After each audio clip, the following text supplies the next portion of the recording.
வெளிநாடுகள்ல இருக்கிற உங்களின் அன்பு சொந்தங்களுக்கு எங்க இருந்தே பார்சல் அனுப்பணுமா? நாக்சர் international courier and cargo.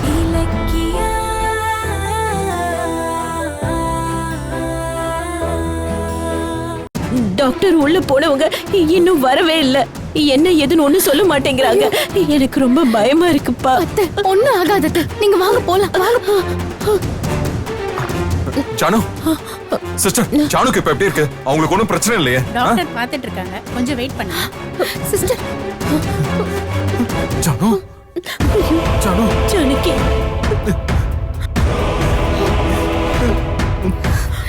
Gautham Gautham கவலைப்படாதீங்க கௌதம். அத்தைக்கு எந்த ஆபத்தும் வராது. டாக்டர் வெளியே வந்து நல்லபடியா சொல்வார் பாருங்க. வீடு கிடைச்சிருச்சுன்னு சந்தோஷமான விஷயத்த சொல்லலான்னு வந்தா ஜானு இப்படி ஒரு இடியை இறக்கிட்டாங்களே. அம்மா, என்னதாம்மா ஆச்சு? எப்படி திடீர்னு நெஞ்சு வலி வந்துச்சு? அது தாலி அடமான வச்சுட்டு வெளியே வந்தப்பதான் இப்படி ஆயிடுச்சு. என்ன என்ன சொன்னீங்க? தாலிய அடமானம்? அத்தை என்ன சொல்றீங்க? எனக்கு ஒண்ணும் புரியல. அது என்ன சொல்றீங்க? என்னம்மா முடிக்கிறீங்க? சொல்லுங்க. அது வந்து சொல்லுங்க அத்தை. தாலி என்ன? அப்ப அத்தையோட தாலி அடமானம் வச்சீங்களா? ஆமா இலக்கியா. எதுக்குமா? எல்லாமே உனக்காக தான். எனக்காகவா? என்ன சொல்றீங்க? நான் யோசிச்சா பண பிரச்சனை சரியாயிடுமா? சொல்லு. பாவம் கௌதம், கோடி கோடியா பணம் அவன் கையில புழங்கிட்டு இருந்துச்சு. ஆனா இப்போ மருந்து மாத்திரை வாங்குறதுக்கும் சாப்பாடு வாங்குறதுக்கும் அவ்வளவு தவிக்கிறான். அவன் பணத்துக்காக இப்படி தவிக்கிறத பார்க்கும்போது என் நெஞ்சை வெடிச்சிடும் போல இருக்கு ரேவதி.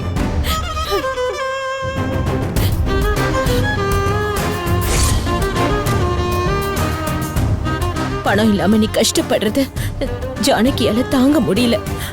அதனாலதான் அவ இப்படி ஒரு முடிவு எடுத்துட்டா. என்ன கேட்காம ஏன் இப்படி பண்றாங்க? நான் பணம் கொடுங்கன்னு ஜானு கிட்ட கேட்டனா? புள்ள தவிக்கிறத அவ மனசு பொறுக்கலப்பா. அதனாலதான் தாலி அடமானம் வைக்கலான்னு முடிவு பண்ணிட்டா. அவங்க தான் அவசரப்படுறாங்கன்னா நீங்களாவது அவங்க கிட்ட வேண்டான்னு தடுத்திருக்கலாம்ல. நானும் கௌதமும் இலக்கியாவும் வந்துட்டோம் போறேன்னு எவ்வளவோ சொன்னேன். ஆனா அவங்க வந்தா என்ன அடமானம் வைக்க விட மாட்டாங்கன்னு உறுதியா சொல்லிட்டு என்னையும் அவ கூட கூட்டிட்டு போயிட்டா. இதோ இதுலதான் இருக்கு பணமும் ரசீதும். நல்ல நாள் அதுமா அபசுகுணமா தாலிய கழறாளேன்னு என் நெஞ்சு பதறிச்சு. கடைசியில நான் பதட்டப்பட்ட மாதிரி ஆயிடுச்சு. சிஸ்டர்,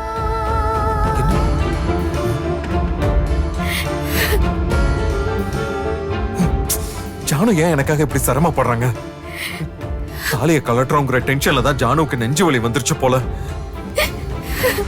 இல்ல, உனக்காக அவ தாலிய கழட்டுறதுல அவளுக்கு கவலையோ வருத்தமோ எதுவுமே கிடையாது. அத செய்யறதுக்கு அவ சந்தோஷம்தான் பட்டா.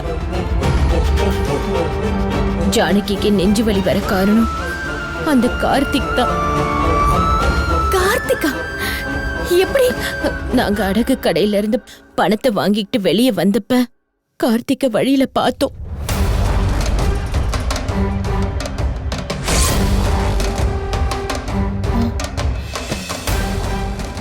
அம்மா நில்லுங்கம்மா. உங்களுக்கு புத்தியா கிடையாதா? பெத்த புள்ள உங்க முன்னாடி கல்லு மாதிரி நிக்கிற. நீங்க எவ்வளவு பெத்து போட்ட ஒருத்தனை புள்ள புள்ளன்னு சொல்லிட்டு இருக்கீங்க. அந்த கேடு கெட்டவனுக்கு என்னமா மரியாதை? அவன் ஒரு அப்பா அம்மா இல்லாத.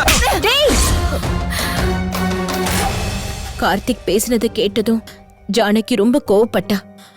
அதனாலதான் அவளுக்கு இப்படி ஆயிடுச்சு.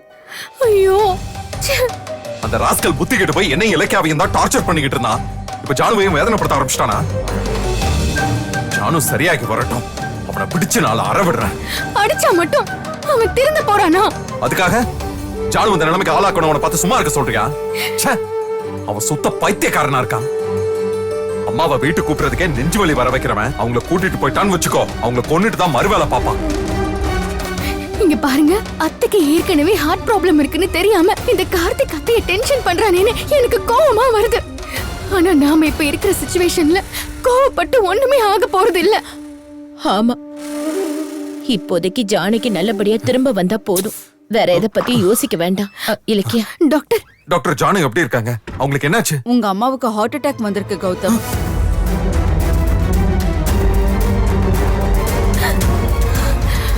என்ன சொல்றீங்க டாக்டர்? ஏற்கனவே 2 தடவை அவங்களுக்கு அட்டாக் வந்திருக்கு. அவங்கள பத்திரமா பாத்துக்க சொல்லி உங்ககிட்டயே சொல்லியிருக்கேன். நீங்க கேர்லெஸ்ஸா இருக்க போய் இப்ப பாருங்க 3வது தடவை அட்டாக் வந்துருச்சு. டாக்டர், எனக்கு ரொம்ப பயமா இருக்கு. என் அத்தை இப்ப எப்படி இருக்காங்க? ஒன்னும் பயப்படுற மாதிரி இல்லையே. இப்ப வந்திருக்கிறது மைல்டு அட்டாக் தான்.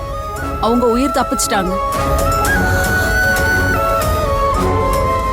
கடவுளே, ரொம்ப நன்றி.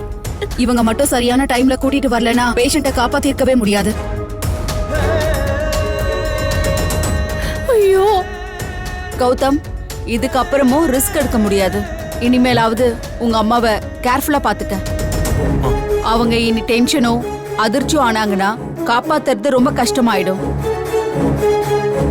பேஷண்ட் நல்லபடியா இருக்கிறது உங்க கையில தான் இருக்கு. டாக்டர், நாங்க என் அத்தை பார்க்கலாமா? வேணாமா, அவங்க பிபி லெவல் அப் அண்ட் டவுனா இருக்கு. அப்சர்வேஷன்ல வச்சிருக்கோம். நான் மறுபடியும் வந்து செக் பண்ணிட்டு சொல்றேன். அப்புறம் நீங்க போய் பார்க்கலாம். அதுக்கு முன்னாடி அவசரப்படாதீங்க.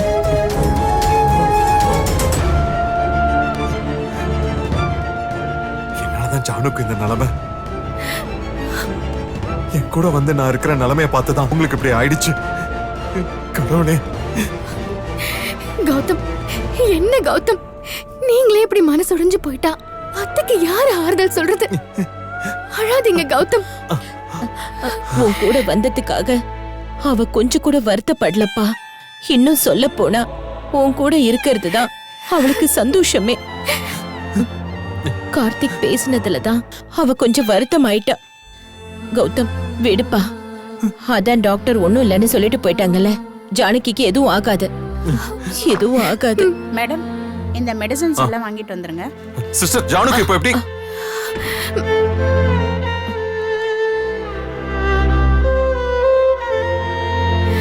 கௌதம், அத்தை 100 வருஷம் வாழ்ந்து நம்மள ஆசீர்வதிப்பாங்க. நீங்க கவலைப்படாதீங்க.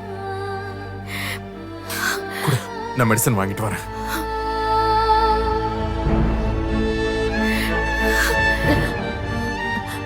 புள்ளியோட கஷ்டத்துக்காக ஜானகி தாலிய கழட்டி கொடுத்தா. அம்மாவை காப்பாத்துறதுக்காக கௌதம் தான் உயிரை கூட கொடுக்கறதுக்கு தயாரா இருக்கான்.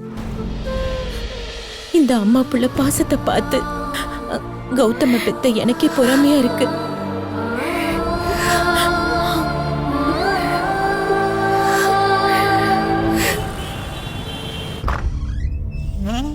Good morning madam. கேட்டு கிட்ட நிக்காம இங்க என்ன பண்ணிட்டு இருக்க? எல்லாம் அந்த கௌதம் கொடுத்த இடம். அவன மாதிரி என்ன நினைச்சு அசால்ட்டா இருந்துராத. ஒரே நாள்ல உன் சீட்டு கிழிச்சு வீட்டுக்கு அனுப்பிடு. ஜாக்கிரதை. Sorry madam. ஓ, வாங்க போலாம். கார்த்திக், என்னமோ இந்த கம்பெனிக்கே பைரவி ஆண்டி தான் ஓனருங்கிற மாதிரி அதிகாரம் பண்றாங்க. விடு, வந்த முதல் நாளே எதுக்கு பிரச்சனை? பார்த்துக்கலாம்.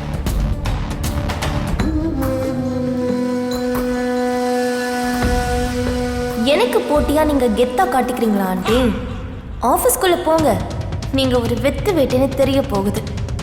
2 பேரும் என்ன பேசிட்டு இருக்கீங்க? அதெல்லாம் ஒன்றும் இல்லை. கௌதம் கிட்ட இருந்து கம்பெனியை பிடுங்கினதுக்கு அப்புறம் முதல் தடவையாக நாங்கள் ஆஃபீஸ்க்கு வந்திருக்கோம். அதை பற்றி நாங்கள் சந்தோஷமாக பேசிகிட்டு இருந்தோம். எனக்கும் அதே சந்தோஷம்தான். ஆனா ஒரு முக்கியமான விஷயம் கார்த்திக், நமக்கு கௌதம பிடிக்கலனாலும் ஒரு விஷயத்தை ஒத்துக்கிட்டு தான் ஆகணும். கௌதமால தான் கம்பெனி இவ்ளோ பெரிய இடத்துக்கு வந்திருக்கு. அவனோட சின்சியரான உழைப்பு, புத்திசாலித்தனமான பிசினஸ் மூவ், இதெல்லாம் தான் இன்னைக்கு இந்த கம்பெனி டாப் கம்பெனியா இருக்கிறதுக்கான காரணம். இத்தனை நாளா நீ கௌதம் கிட்ட இருந்து கத்துக்கிட்ட பிசினஸ் அறிவை யூஸ் பண்ணி நீ அவனை விட பெரிய ஆளா வரணும். ஓகேயா? அதென்ன கௌதம் கிட்ட இருந்து கத்துக்கிட்ட அறிவு? அப்ப என் புருஷனுக்கு எந்த பிசினஸ் அறிவும் இல்லைன்னு சொல்றீங்களா? கௌதம் இல்லாதப்போ கார்த்திக் தான் இந்த கம்பெனியை சக்சஸ்ஃபுல்லா நடத்தினாரு. அதை மறந்துடாதீங்க. இங்க பாரு, நான் உன்கிட்ட பேசவே இல்லை. கம்பெனியோட எதிர்காலத்தை பத்தி கார்த்திக் கிட்ட பேசிட்டு இருக்கேன். நீ வாயை மூடிக்கிட்டு வா. வாஞ்சலி,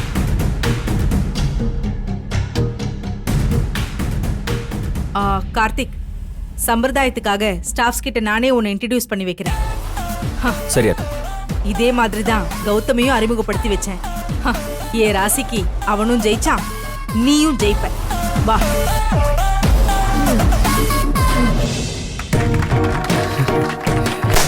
welcome sir. Welcome madam. Welcome sir.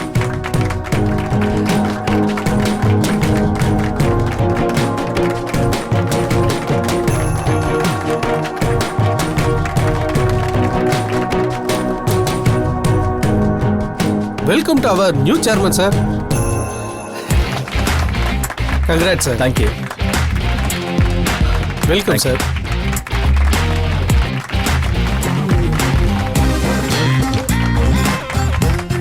Saravanan, இன்னொரு பொக்கே எடுங்க, மேடம்க்கு கொடுக்கலாம்.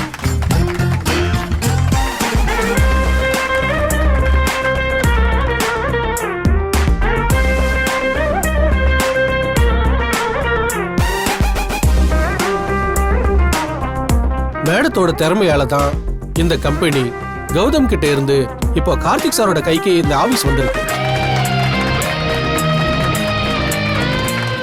மேடத்தை வரவேற்கிறதுல நாங்க எல்லாரும் பெருமைப்படுறோம்.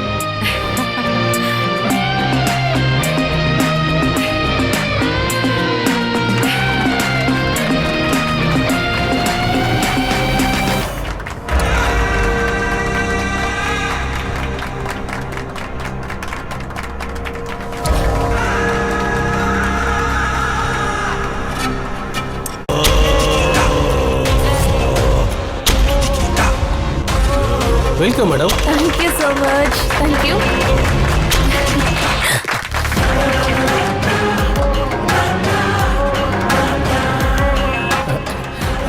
சாரி மேடம், தப்பா நினைச்சுக்காதீங்க. ஆபீஸ்ல என்ன நடக்கணும், என்னென்ன ப்ரொசீஜரை ஃபாலோ பண்ணணும்னு அஞ்சலி மேடம் புதுசா ரூல்ஸ் எல்லாம் போட்டிருக்காங்க. அதான் உங்களுக்கு பொக்கே கொடுத்தேன் மேடம். என்னை மன்னிச்சிருங்க மேடம்.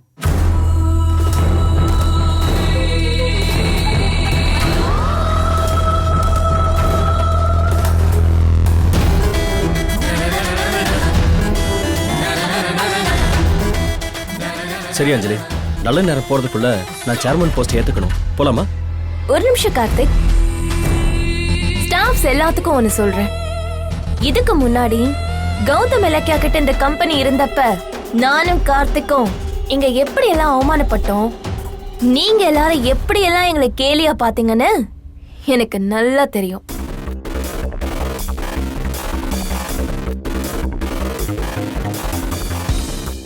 இனி இது எங்க கம்பெனி, இதுக்கு நாங்க தான் ஓனர்.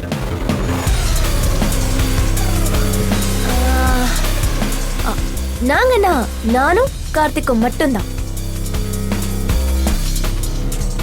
எங்களுக்கு தான் இனிமே இந்த ஆபீஸ்ல முழு அதிகாரம். நீங்க எங்களுக்கு தான் மரியாதை கொடுக்கணும். பழைய முதலாளி கௌதம் மேல விசுவாசம் காட்டணும்னு நினைக்கிறவங்க இப்பவே ரிசைன் பண்ணிட்டு ஓடி போயிடுங்க.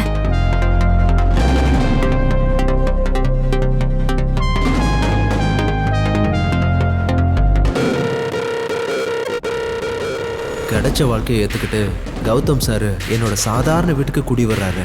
ஆனா இவங்க பிடுங்கின வாழ்க்கையை வச்சுக்கிட்டு பேயாட்டம் போடுறாங்க. இன்னும் இங்க என்னென்னலாம் நடக்க போதோ தெரியலையே.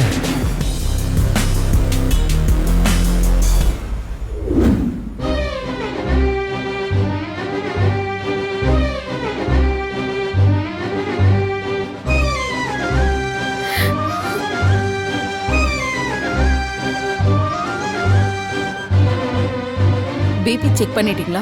ஸ்டேபிளுக்கு வந்துடுச்சா? வந்துடுச்சு மேடம். இப்போ நார்மல் ஆயிட்டாங்க. That's good.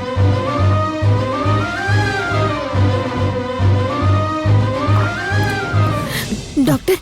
டாக்டர், ஜானு இப்ப எப்படி இருக்காங்க? Everything normal. இனி பயப்பட வேண்டிய அவசியம் இல்ல.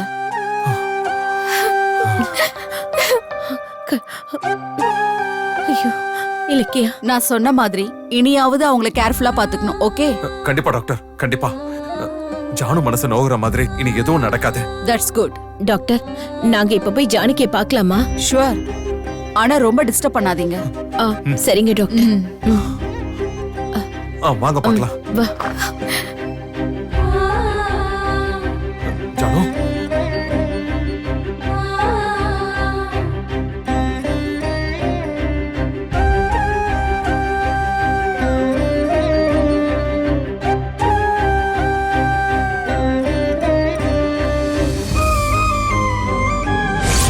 கௌதம், இலக்கியா, இதோ வரேன், வரேன் ஜானு. அத்தை. இன்னும் காணோம் இவங்கள. என்ன ஜானு? என்னப்பா இது 8 மணி முகூர்த்தம் 7:30 மணி ஆயிடுச்சு. ஏன் இவ்ளோ லேட்டு? அதான் ரெடி ஆயிட்டல, அப்புறம் என்ன? நீ ரெடி ஆயிட்ட, உன் பொண்டாட்டி எங்க? இன்னும் வரலையா? அப்பவே ரெடி ஆனாலே. மேக்கப் ஏதாவது போட்டுட்டு இருப்பா, வரட்டும் கேக்கலாம். இரு வருவா. ஏய் இலக்கியா, இந்த புடவையில நீ அழகா இருக்க, மகாலட்சுமி மாதிரி இருக்க, என் கண்ணே பட்டுடும் போல இருக்கு. ஐயோ ஜானு, என்னது இது? இலக்கியாவை அவ்வளோ கோவமா திட்டிட்டு இருந்த, ஆனா இப்ப அவளை பார்த்ததும் அப்படியே பல்ட்டி அடிச்சு மகாலட்சுமி அங்காள பரமேஸ்வரின்னு கொஞ்சிக்கிட்டு இருக்க. இதான் உன் வீரமா? டேய், என் மருமகளை பாருடா, பாரு எப்படி ஜொலிக்கிறா. இவளை பார்த்து யாராவது கோவப்படுவாங்களா? பாத்தியா? நான் கூட உன்னை இப்படி பாராட்டினது இல்ல. ஜானுக்கு நீ நல்லா ஐஸ் வச்சிருக்க. நீங்க ஏன் பொறாமப்படுறீங்க? அத்தை கரெக்டா தானே சொல்லுவாங்க. என்னது இது? ஏதோ ஒண்ணு குறையுது. என்னம்மா இது? வெறும் தாலியோட கிளம்பி வந்துட்ட. கல்யாணத்துக்கு போறோம்ல, வேற நகையெல்லாம் எங்க? ஐயோ அத்தை, இது போதும் அத்தை. அட என்ன இப்படி சொல்ற? கல்யாணத்துக்கு போறோம், நிறைய நகையெல்லாம் போட்டுக்க வேண்டாமா? அங்க வரவங்க எல்லாரும் உன் கழுத்தையும் கையையும் தான் பாப்பாங்க. நீ போய் உன் நகையெல்லாம் போட்டுட்டு வா போ. நல்லா கேளு ஜானு, நானும் எவ்வளவோ சொல்லி பார்த்துட்டேன், கேட்கவே மாட்டேங்கிற. அவ கேக்கலன்னா நீ அப்படியே விட்டுருவியா? நகையெல்லாம் போட்டு விட மாட்டியா? கல்யாணத்துக்கு போகும்போது இலக்கியாவை அப்படியே பார்த்த உடனே இவ ஜானகியோட மருமகன் சொல்ல வேண்டாமா? வேண்டாம் அத்தை, எனக்கு சின்ன வயசுல இருந்தே நிறைய நகை போடணும்ன்ற ஆசை எல்லாம் இல்ல. சிம்பிளா இதுவே நல்லாதான் இருக்கு. வாங்க, டைம் ஆச்சு போல வாங்க. இரு இரு இரு. ஆசையா உன்னை மகாலட்சுமி மகாலட்சுமின்னு கூப்பிடுறேன். அந்த மகாலட்சுமியோட அலங்காரத்துல குறை இருக்கலாமா? இல்ல இல்ல, இரு ஒரு நிமிஷம். அத்தை இரு அத்தை, இரு, எங்க சொல்றேன். போறீங்க? வரேன்னு சொல்றேன்ல, ஒரு நிமிஷம் இரு. அத்தை அத்தை எங்கெங்க போறாங்க? என்ன கேட்டா? எனக்கு என்ன தெரியும்? மகாலட்சுமி ஆச்சு, மகாலட்சுமியோட மாமியார் ஆச்சு. ஆக மொத்தத்துல நம்ம போறதுக்குள்ள கல்யாணமே முடிஞ்சிரும். இந்த நகையெல்லாம் போட்டுக்கோ. ஐயோ அத்தை, எதுக்கு இவ்ளோ நகை? என்னது? எதுக்கு இவ்வளவு நகையா? யாரோட கல்யாணத்துக்கு போறேன்னு நினைச்ச? அங்க வரவங்க எல்லாம் எவ்வளவு நகை போட்டிருப்பாங்க, எப்படி எல்லாம் ட்ரெஸ் பண்ணிருப்பாங்க தெரியுமா? அப்படி இருக்கும்போது ஏன் மருமக மட்டும் இப்படி சாதாரணமா இருந்தா நல்லாவா இருக்கும்? இந்தா போட்டுக்கோ. ஐயோ அத்தை, எனக்கு இதெல்லாம் வேண்டாம் அத்தை. நீ கேட்க மாட்ட, இரு வரேன். இந்தடா அத்தை, நானே போட்டு விடுறேன். சொன்னா கேட்க மாட்டா. அத்தை வேண்டாம் அத்தை. சும்மா இரு, நான் போட்டு விடுறேன். அட எவ்வளவு அழகா இருக்க. திரும்ப திரும்ப திரும்ப சொல்றேன். இரு இரு. ஐயோ அத்தை போதும். இருமா, ஒண்ணு போட்டா நல்லா இருக்காது. அட்லீஸ்ட் 2 மாலையாவது போடணும். என்னங்க காட்டு. அடடடடடா, பாத்தியா? நல்லா இருக்கல்ல? ஆமா ஜானு, நீ சொல்ற மாதிரி இலக்கியா மகாலட்சுமி மாதிரி தான் இருக்கா. சரி சரி, டைம் ஆயிடுச்சு, கிளம்பலாமா? போலாம். வா வாங்க.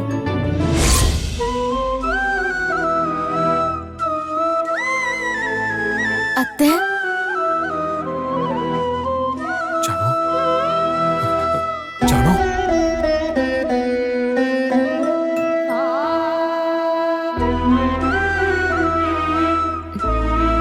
ஜானகி, ஜானகி, யாரு வந்திருக்கான்னு பாரு.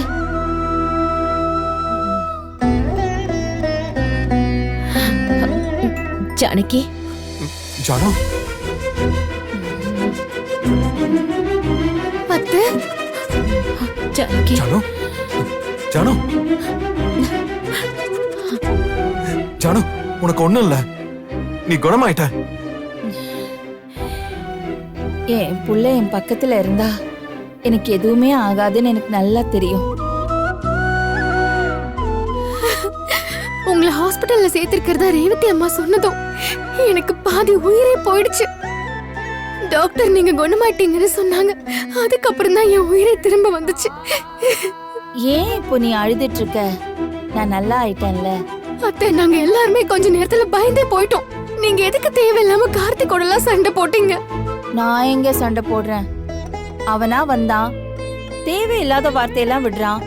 எனக்கு கோவம் வராதா என்ன? என்ன தேவையில்லாத வார்த்தை? என் அப்பா அம்மா இல்லாதவன் சொல்லிருக்கான் அதானே? ஜானு, என்ன பாக்குற? நடந்ததெல்லாம் ரேவதி அம்மா சொன்னாங்க.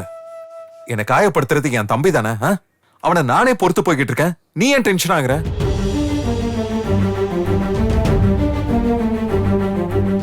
வெளிநாடுகள்ல இருக்கிற உங்களின் அன்பு சொந்தங்களுக்கு எங்க இருந்தே பார்சல் அனுப்பணுமா? அப்போ மேக்ஸர் கொரியருக்கு கால் பண்ணுங்க. உங்க பார்சலை அவங்களே வீட்டுக்கு வந்து பேக் பண்ணி எடுத்துக்குவாங்க.